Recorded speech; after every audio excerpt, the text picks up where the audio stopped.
Good morning students, welcome back to DAV college online classes. बच्चों, last time हमने एक क्वाड्रपोल momentum के बारे में स्टडी किया था कि अगर हमें पोटेंशियल की वैल्यू कैलकुलेट करनी हो किसी भी आर्बिट्ररी चार्ज डिस्ट्रीब्यूशन के कारण, तो वो सारी बातें हमने लास्ट आर्टिकल में डिस्कस की थी। आज नया जो टॉपिक है हमारे पास है दैट इज इलेक्ट्रिक डायपोल, जिसे हम विद्युत द्विध्रुव भी कहते हैं।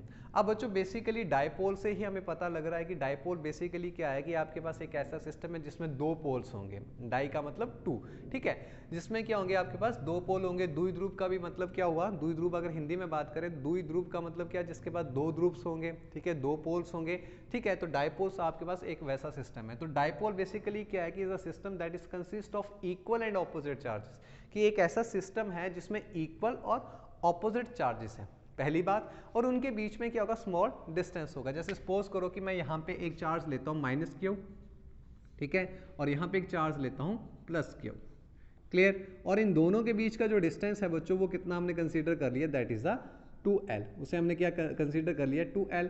इस सेंटर से इसका डिस्टेंस कितना होगा, L होगा, और यहाँ से भी इसका डिस्टेंस कितना होगा, L होगा।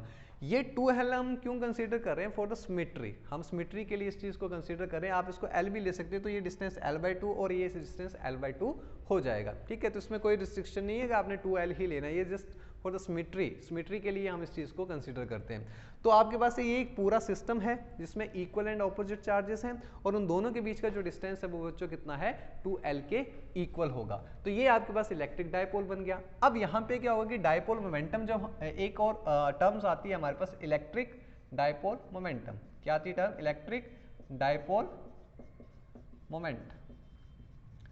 अब ये एक तो क्या है, वेक्टर क्वांटिटी है। अब ये वेक्टर क्वांटिटी है तो इसकी जो वैल्यू होती है वो बच्चों Q इंटू कितनी होती है, 2L के बराबर होती है।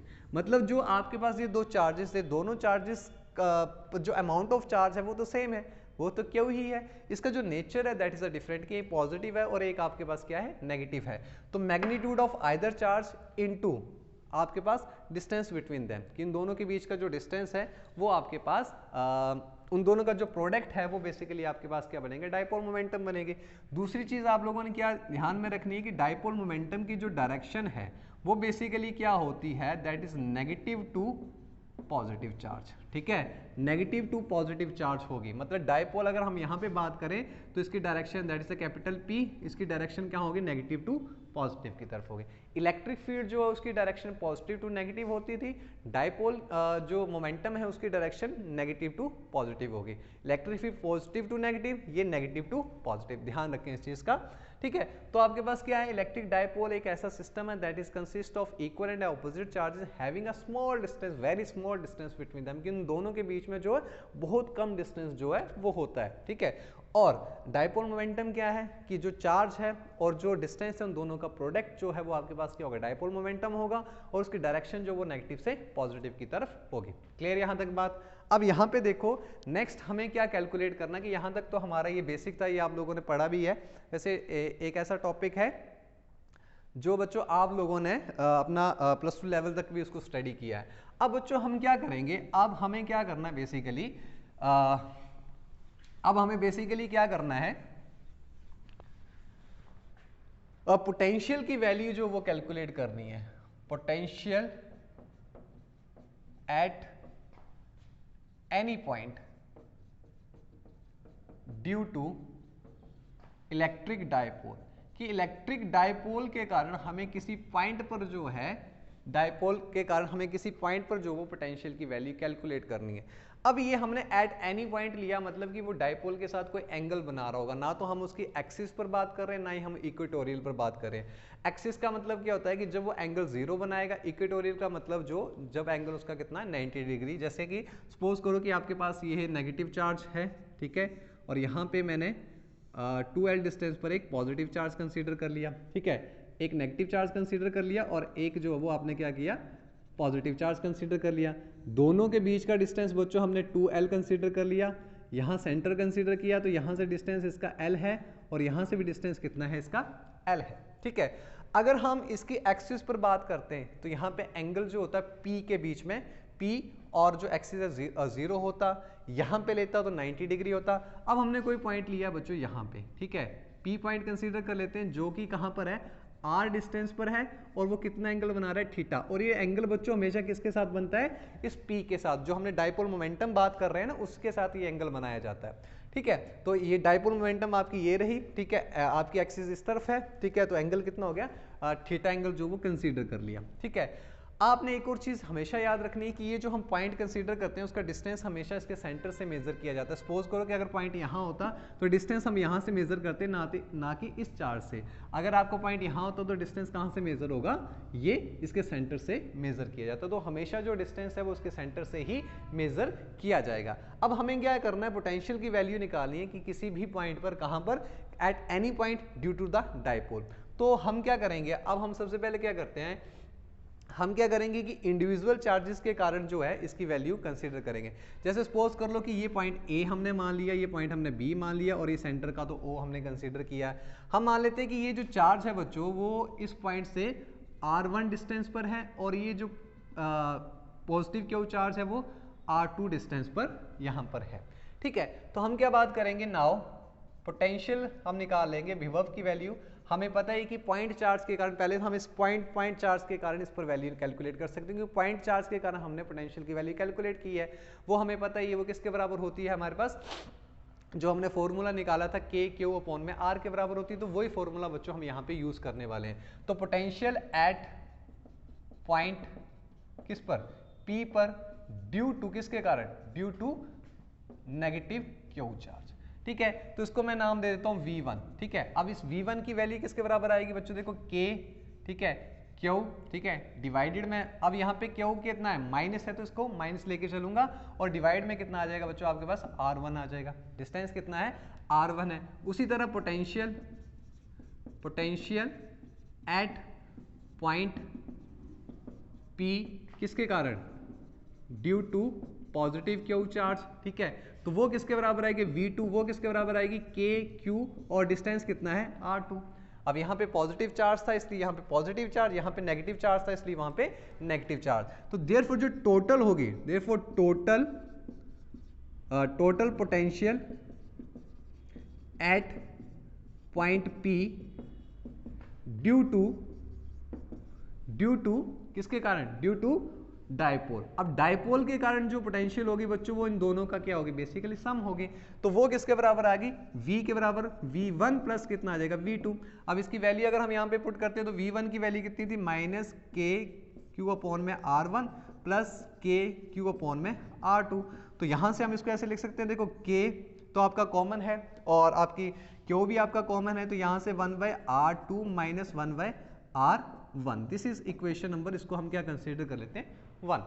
अब देखो हमारे पास तो वैसे तो हमने पोटेंशियल की वैल्यू निकाल ली, लेकिन हमें क्या है, जो डिस्टेंस है वो बेसिकली r की फॉर्म में है। तो यहाँ पे जो वैल्यूज जो आ रही है वो r1 और r2 की फॉर्म में आ रही है। तो इसलिए हमें इसको जो है वो किस फॉर्म में निकालना पड़ेगा, r1 और r की फॉर्म में जो इसकी वैल्यूज को क्या करना पड़ेगा, कैलकुलेट करना पड़ेगा। ठीक है, तो इसके लिए अब हम क्या करेंगे,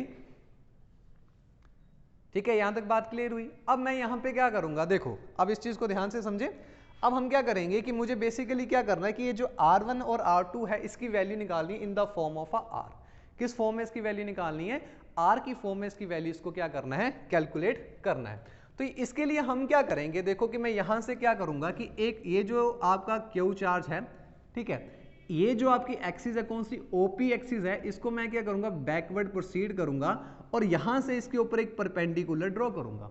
ठीक है, मतलब आपका इसको मैं A पॉइंट नाम दे रहा हूं, तो A से इस पॉइंट पर मतलब AC जो है, अब ये बन गया AC जो है वो परपेंडिकुलर ड्रॉ किया किस पर, मैंने आपकी ये जो OB एक्सिस थी उसको बैकवर्ड जब हमने प्रोसीड किया, मतलब हम ये बोल सकते हैं कि जो PC एक्सिस है उस पर मैंने AC जो है वो परपेंडिकुलर ड्रॉ किया। ठीक है, तो यहां तक आप इसको नोट डाउन करें, फिर आगे चलते हैं। ठीक है, मिटा दूं, इक्वेशन नंबर 1 आप लोग ध्यान में रखें।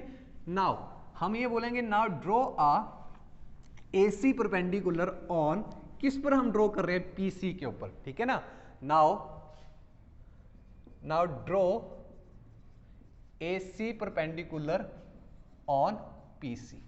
तो PC पर मैंने क्या किया, AC एक परपेंडिकुलर ड्रॉ कर दिया। अब बच्चों आप लोगों ने हमेशा एक चीज याद रखनी है कि जब आपके पास दो लाइंस हों, ठीक है, और दो लाइंस वो दोनों लाइंस के परपेंडिकुलर स्ट्रेट लाइंस नहीं है या पैरेलल लाइंस नहीं है, ठीक है। जैसे मान लो कि ये दो पैरेलल लाइंस, ठीक है, अगर मैं इसकी बात करूं तो ये पैरेलल लाइंस नहीं है।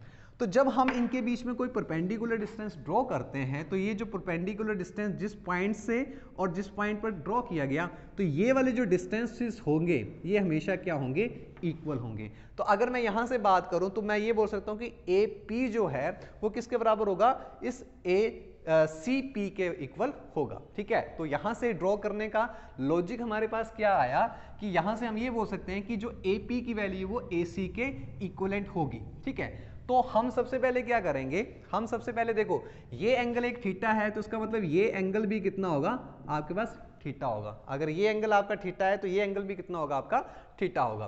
तो हम क्या करेंगे, नाउ फ्रॉम, ये ड्रॉ करने के बाद नाउ फ्रॉम, ठीक है, फिगर आपके पास क्या आएगा, नाउ फ्रॉम फिगर आपके पास क्या आ जाएगा, अगर हम फिगर से बात करते हैं तो हमारे पास क्या बन जाएगा कि ये ट्रायंगल जो नाउ फ्रॉम फिगर, या फिर बोल सकते हैं कि नाउ फ्रॉम ट्रायंगल, हमारे पास ट्रायंगल बच्चों ये AOC बन गया। ट्रायंगल AOC से आपके पास क्या आएगा, हमें बेसिकली इस OC की वैल्यू को कैलकुलेट करना है, ठीक है। तो जब ट्रायंगल में बात करें तो OC डिवाइडेड बाय में गिवन कौन सा है आपको पास, AO गिवन है, ठीक है। AO जो वो गिवन है ये किसके बराबर बनेगा, cos थीटा के बराबर बनेगा। ये ट्रायंगल अगर हम कंसीडर करते हैं तो उसकी वैल्यू किसके बराबर, cos थीटा के बराबर।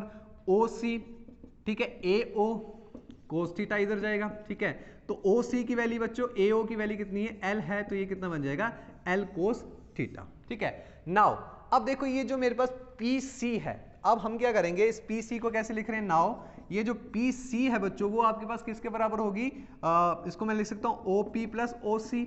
अब OP की वैल्यू आपके पास किसके बराबर है, R के बराबर है, और OC की वैल्यू अभी हमने निकाली L cos थीटा निकाली।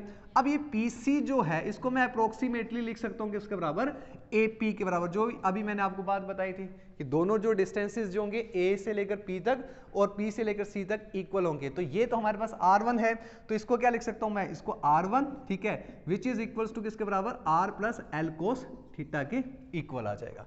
PC जो था उसको मैंने इक्विवेलेंट किसके लिखा, AP के बराबर, और AP की वैल्यू किसके बराबर थी, R1 के बराबर, तो ये R plus L cos theta बन जाएगा, ठीक है। तो ये किसके बराबर बन गई, R plus L cos theta के बराबर बन गई। तो यहां पर आपके पास ये इक्वेशन बन गई, मतलब R1 जो वो R plus L cos theta हो जाएगा, ठीक है। ये R1 की वैल्यू आप लोगों ने कैलकुलेट कर ली।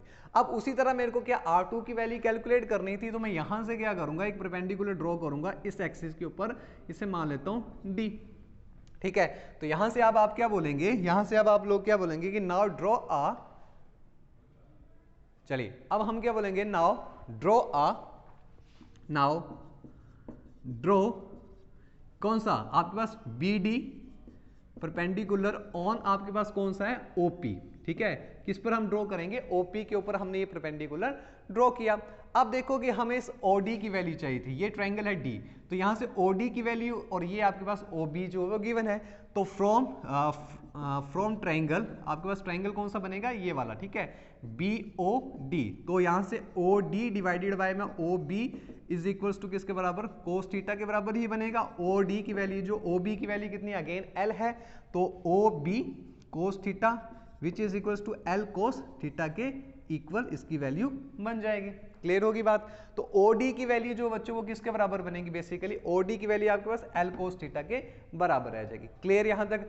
अब यहां से देखो हमें क्या करना है, अब ये जो OP है, ठीक है, अब देखो कि अगर जैसे हमने ये चीज ड्रॉ की तो इसका मतलब ये जो आपके पास PD का डिस्टेंस होगा और ये PB का डिस्टेंस होगा ये भी इक्वल होंगे क्योंकि ये परपेंडिकुलर ड्रॉ किया था, ठीक है, उसी सिचुएशन के अकॉर्डिंग चल रहे हैं। नाउ अब हम क्या करेंगे, सबसे पहले देखो, नाउ मैं पहले लिख रहा हूं OP, मेरे को बेसिकली चाहिए PD चाहिए, ठीक है, तो मैं पहले लिखता हूं PD बच्चों। अब इसको कैसे लिखा जा सकता है, जैसे ये OP में अगर मैं क्या कर दूं, OD को माइनस कर दूं तो मेरे पास PD बन जाएगा। तो OP माइनस आपके पास कितना आ जाएगा, OP माइनस कितना हो जाएगा, OD, ठीक है। तो OP की वैल्यू तो आपके पास कितनी थी, R थी, एज यूजुअल आपके पास कितनी थी, R थी, माइनस कितना हो जाएगा, L cos थीटा। अब उसी तरह आपके पास क्या होगा, ये PD जो है अप्रोक्सीमेटली किसके इक्वल होगा, आपके पास PB के इक्वल होगा।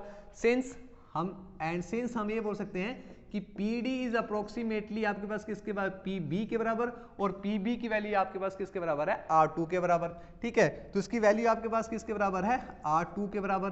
तो R2 की वैल्यू किसके बराबर होगी, R minus L cos theta के इक्वल हो जाएगी। ठीक है, तो यहां से आपके पास R2 कितना आ गया, therefore R2 basically R minus L cos theta के इक्वल हो जाएगा। तो आपने R1 भी निकाल लिया और R2 भी निकाल लिया। ये दोनों वैल्यूज जो हैं, जैसे इसको इक्वेशन नंबर 2 नाम दे दो, इसको इक्वेशन नंबर 3 नाम दे दो, ये दोनों वैल्यूज को हम इक्वेशन नंबर 1 में क्या करेंगे, पुट करेंगे। ठीक है, इक्वेशन नंबर 1 में हम इसको क्या करेंगे, पुट करेंगे। क्लियर, तो रखो इस वैल्यूज को वहां पे। ठीक है, मिटा रहा हूं अब इसको। चलिए, दोनों वैल्यूज को हम वहीं पर रखते हैं। ठीक है, एल कोस थीटा R1 की वैल्यू और R2 की वैल्यूज को पुट करते हैं। ठीक है, यूज, आप बोल सकते हैं कि use equation 2 and 3 in equation 1। In equation 1 में हम उसको क्या करेंगे, पुट कर देंगे। देयरफॉर अब आपके पास क्या आ जाएगा, देयरफॉर आपके पास जो पोटेंशियल थी V, ठीक है, अब वो किसके बराबर था, K क्यू, तो आपने निकाला कांस्टेंट, डिवाइडेड R2 की वैल्यू कितनी है आपके पास, 1 अपॉन में R minus L cos theta minus 1 upon में R plus L cos theta, ये चीज आ जाएगी। ठीक है, अब अपने को क्या करना है, सिंपल इसका एलसीएम लेके चलना है। एलसीएम कितना आ जाएगा, a minus B A plus B, तो R square minus L square cos square theta, ये बनेगा। ठीक है, मल्टीप्लाई आएगा ना दोनों का, तो R plus L cos theta minus R plus L cos theta. ठीक है, तो R से बच्चों आपका R क्या होगा, कैंसल आउट हो जाएगा। तो यहां से इसकी वैल्यू K Q की वैल्यू कितनी, 2L कोस थीटा बनेगी, डिवाइडेड बाय में R square minus L square cos square theta जो है वैल्यू आ जाएगी। ठीक है, अब Q इंटू 2L आपके पास किसके बराबर बनता था, P के बराबर बनता था। तो इसको और कैसे लिखा जा सकता है, पोटेंशियल की वैल्यू K Q, इसको लिखा P cos theta divided by में आपके पास R square L square cos square theta, जहां पे P की वैल्यू Q इंटू किसके बराबर है, 2L के बराबर है। ठीक है, तो ये तो बेसिकली आपके पास आ गया रिजल्ट। ठीक है, बेसिकली ये आ गया जनरल रिजल्ट। यहाँ पे हम एक कंडीशन दे सकते हैं कि for short dipole, short dipole का मतलब क्या होगा कि आपकी जो R की वैल्यू है L के कंपैरिजन बहुत ज्यादा बड़ी, मतलब जो डिस्टेंस था ना हमारे पास 2L, जो डिस्टेंस है बहुत स्मॉल है, तो L तो उससे ज्यादा स्मॉल हो जाएगा, L स्क्वायर की वैल्यू और ज्यादा स्मॉल हो जाएगी। तो यहाँ पे हम क्या बोल सकते हैं कि फॉर शॉर्ट डायपोल, यहाँ तक नोट डाउन करें, दिस इज इक्वेशन नंबर 4, यहाँ तक इसको नोट डाउन करें, दिस इज इक्वेशन नंबर 4। ठीक है, यहां तक इसको नोट डाउन करें, दिस इज इक्वेशन नंबर 4। मतलब आपको यही फॉर्मूला यूज करना अगर उसने शॉर्ट डायपोल की बात नहीं की है। ठीक है, अगर स्मॉल डायपोल की बात नहीं करता है तो आपका रिजल्ट यहीं तक है। ठीक है, चलिए इसको मिटा रहा हूं अब मैं, यहां पे लिख देते हैं। ठीक है, नाउ फॉर शॉर्ट डायपोल क्या होगा, for short dipole, for short dipole, short dipole के लिए क्या होगा बच्चों, आपका जो R है that is a much greater than L। ठीक है, तो इसका मतलब क्या होगा, R square is very much greater than L square. ठीक है, तो हमारी इक्वेशन क्या होगी, देयरफॉर इक्वेशन 4 बिकम्स, जो इक्वेशन 4 होगी बच्चों वो आपके पास क्या बन जाएगी, V is equals to KP cos theta upon में कितना हो जाएगा, R स्क्वायर। ठीक है, तो ये आपके पास रिजल्ट बनता है किसके लिए, शॉर्ट डायपोल के लिए, जब आपने जो आपका पॉइंट है वो किसी जो ना तो एक्सिस पर है ना ही इक्वेटोरियल पर है। अब यहीं से हम इसकी वैल्यू कैलकुलेट कर लेते हैं कि सपोज करो पॉइंट कहां पर होता, एक्सिस पर होता, तो जब वो एक्सिस पर होगा तो एंगल कितना हो जाएगा, 0 हो जाएगा, तो वहां पे उसकी पोटेंशियल की वैल्यू KP अपॉन में R स्क्वायर आएगी। और वही पॉइंट अगर इक्वेटोरियल पर हो जाता तो उसकी वैल्यू कितनी, 90 हो जाएगी, तो cos 90 की वैल्यू कितनी हो जाती है, 0। तो इसका मतलब पोटेंशियल की वैल्यू इक्वेटोरियल पॉइंट पर कितनी आएगी, 0 आएगी। ठीक है, तो ये दो केसेस बच्चों आप लोगों ने ध्यान में रखने हैं कि इक्वेटोरियल पॉइंट पर कितना बनेगा और आपका जो एक्सिस है उस पर उसकी वैल्यू कितनी रहेगी। तो एक सिंपल सा टॉपिक है, वैसे आपने इसको +2 में किया भी होगा, तो ध्यान से देख लें इसको। तो हम मिलते हैं नेक्स्ट वीडियो में, थैंक यू।